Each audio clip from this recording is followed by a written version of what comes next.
In this video, I will share with you my personal experience, the documents that I submitted, how to create an application online, about the health check, and how to set up an appointment online through BUPA's website, the cost of the health check, the cost of the application, and my timelines. If these are things you want to know, keep on watching.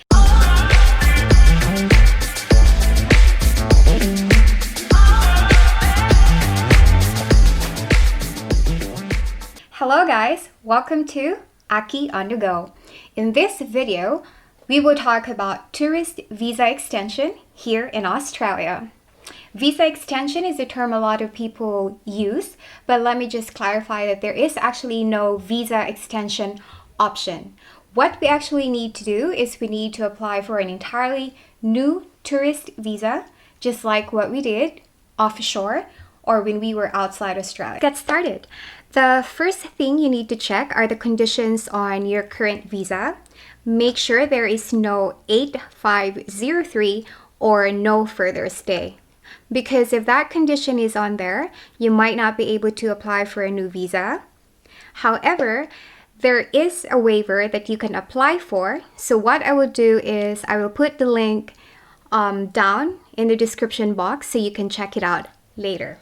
Now, if you don't have this condition on your current visa, then you are good to go. You can already start your application online. Just log into your IMMI account. If you don't have an IMMI account yet, I highly recommend that you create one because it's very useful and it's very convenient in monitoring the progress of your visa application. So let's check the website.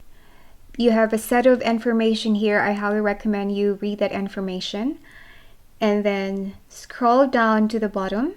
This is where you can create an IMMI account if you haven't created one yet. But if you already have one, just type in your username and password and click login. Then you will find another set of information. Please read this and this will be very useful for you. Once you're done with the information, click continue. And then at the top left, click on new application. Look for visitor and click on visitor visa 600. Here there are terms and conditions. Please read them. After you do that, just click on I have read and agree to the terms and conditions. And then once you do that, click next. All right, we'll just wait for the page to load. There you go. There is a question here. Is the applicant currently outside Australia? So you click no because you are in Australia. And then other questions. Give details of the request for further stay. So how long do you want to extend your stay in Australia? Length of further stay, so 3 months, 6 months, and then the end date. And of course, the reason for further stay. So you can type in the box if it's because of COVID, no flights, or you just want to spend more time with your loved ones. It's up to you. If you need help with this information, you can ask me. And then once you're done in this page, just click on next. There are 19 pages, but it's not as dreadful as you may think it is. Just be honest in providing your information. I will not go through each page with you here because it's quite similar with your first application. If you have any questions at all as to how to answer certain questions, just leave a comment or hit me up on Facebook or Instagram. You'll find my accounts in the description. So let's jump into the documents section. I'm going to show you the documents that I attached in my application. So here it's actually in random, but it will definitely ask you first to attach your travel document, which is your passport. So you can just attach your passport information page or your data page. And then here, plan tourism activities during extended stay. So I submitted a cover letter. This gives you the opportunity to explain your situation and your reason why you wanted to stay in Australia or why you wanted to extend your stay in Australia. And then Next is a China travel advisory, because I worked in China and at this time China closed its borders, so I cannot go back there. So I have to show proof of that as well. And then my partner's passport information page. My partner is Australian, so I included that in there. Philippines quarantine extended, province of Bukidnon quarantine information. So I just submitted it in there also to prove that I cannot go back to the Philippines because it's on quarantine. And here, if you can see, I have flight cancellation attachment, because my flights, my first flight was canceled, and then there were travel advisories from Philippine Airlines and Cebu Pacific that there were no flights at the time. So I included that there as well. And then itinerary. If you want a template for the itinerary, just let me know and leave your email address in the comments section, and you will definitely get it in your inbox. Other documents under this section here, sponsor's letter of invitation. So in my case, my sponsor is not my partner, it's actually my mother-in-law. And then my sponsor's passport information page as well. And then let's move on to here. Evidence of the financial status and funding for a visit. This is also very important, that you prove that you can actually finance your stay in the country. So what we have here are the photos of my bank cards. So these are my credit cards and my ATM cards. And then certificate of employment. Bank certificate from last year's, because I applied for my tourist visa offshore around the end of December. Yeah, so that's why you can see here it's still from last year. I couldn't access this information online because it's in Chinese and I don't have online banking in China.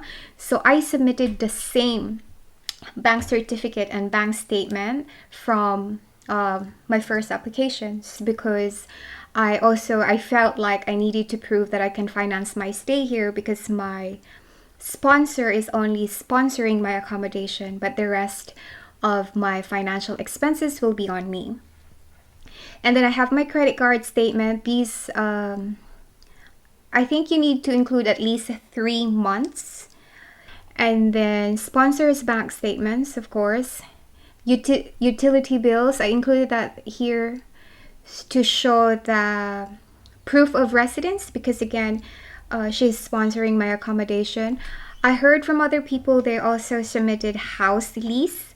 So if you have that, and that's fine, you can do that. But for me, I just asked for the utility bills and it was all right. And then of course, my sponsor's latest account transactions. And then medical insurance. Medical insurance is very important, not only for your application, but just in case something happened, we can never know. Australia is quite an expensive country for that, so it would be advisable. And then proof of money transfer transactions. And then here I also included my bank statement from my savings account in the Philippines. So yeah, it's very important that you can show proof of your financial status. And then one last thing is other document. This is the health check appointment. So I'm gonna talk about health check now. So after you submitted your application, you might receive a health check request. So it may come right away, couple of hours later, or in my case, it came after almost 2 months, probably because of COVID. But once you receive it, just read it. It comes with a set of instruction, so don't worry about it. Now I'm gonna show you how to set an appointment online through BUPA's website. Here it is. These are important information or important things that you need to remember before you go to your appointment. You need to bring with you your original passport, your e-medical referral letter, which is included in that email that they sent you, and you can also find your HAP ID in that e-medical referral letter. The HAP ID is very important because you will need it later on when you book your appointment. You also need to bring with you prescription glasses or contact lenses if you have any. And of course, any information regarding your medical condition, if you have any medical conditions at all. Then you'll find short videos here. They are very informative. Please watch them. And then just keep scrolling until you find this make an appointment button and click it. Another set of important information, please go ahead and read them. And then here you have two options: new individual booking if you're booking just for yourself, or if you're a family applying for a visa, then you can do the new family booking. Today we'll just do the new individual booking. Once you click that, it will ask you your city, town, or postcode. So say, for example, I'll type in Brisbane, state Queensland, and then click search. And then here it will load a few options. So it depends on where you are located. So let's click on Brisbane here and then click next. Here you need to tick the box of whatever the health check request indicates. So in my case, they just asked for a medical examination and chest x-ray, but please refer to the email that they sent you, because it could be just the medical examination if you still have an x-ray that's valid, or it could be more. And then after that, you just click on next. And then here you can select on the date. Like whenever you want to go, it will show you the available dates, and once you've chosen one, just click on the time and then click next. And then remember I told you about the HAP ID. It's very important because you need to type it in here, and all these other information. So that's about it about booking your health check appointment online. You can also pay by credit card. So once you finish this page and you click next, it will direct you to the page where you have to do your payment. Reminders for women: I recommend that you wear skirt and a top when you go to your appointment. I don't recommend dress or jeans. It also says on their website, because once you're actually in there, if you're wearing a dress or if you're wearing a pair of jeans, they will ask you to remove it all. So the only thing that will be left will be your underwear. You even have to remove your bra. So just don't forget about that, because I have a friend and she actually went there wearing jeans and she was so shocked about it. So just a heads up. About the whole health check experience, it's very straightforward. Social distancing is practiced. The people are very polite.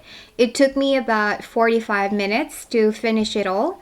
The website actually indicates approximately 2 hours to do the whole health check. But lucky for me, it took me less than an hour. So it varies depending on where you are located. Now let's talk about the cost. For the health check, it cost me $365 plus some fees for paying online using a credit card. This may vary though depending on your location, whether you are doing the health check in a city or in a regional area. It depends. And for the visa application, it also cost me $365. This information you can also find online, just in case they already increased the fee. Now about my timelines. My old visa was expiring on the 4th of May, so I submitted my application on the 20th of April. I've heard and I've read that you need to submit your application at least 2 weeks before your current visa expires. And then it wasn't until the 1st of July that I received the email to do the health check. So on July 2nd, I checked BUPA's website, but the next available date to do the health check in Brisbane was September And I couldn't wait that long because I was just scared because it's way beyond the 28 days that they give you. So I waited for a few more days. I kept checking every day until I found a slot on the 31st of July. Now it's still beyond the 28 days they allocated for you to do the health check, but it also stated on their website that it's understandable because of our current situation, which is the pandemic. So I went on the 31st of July to do the health check. That was a Friday. And then on a Monday, when I checked my IMMI account, it already says that it was finalized. And then on a Tuesday, I received my visa grant. So it was a good news. And it was very quick as well. I didn't have to wait a long time right after I did the health check. So that's about it, guys. If you want a sample template for the itinerary, the invitation letter, or the cover letter, just leave your email in the comment section and let me know which template you want, and I will definitely send it to you. As for the websites, I will also put that in the description box below so it's easy for you to check them out. If you have any other questions, please do not hesitate to ask them by leaving a comment down below, and I'll be happy to answer them. I hope that you find some useful information here, and if you find any value in this video, please give it a thumbs up, like and share, and consider subscribing and click that notification bell so you get updated with my travel adventure. Remember, life is one big adventure and anything is possible. Thank you.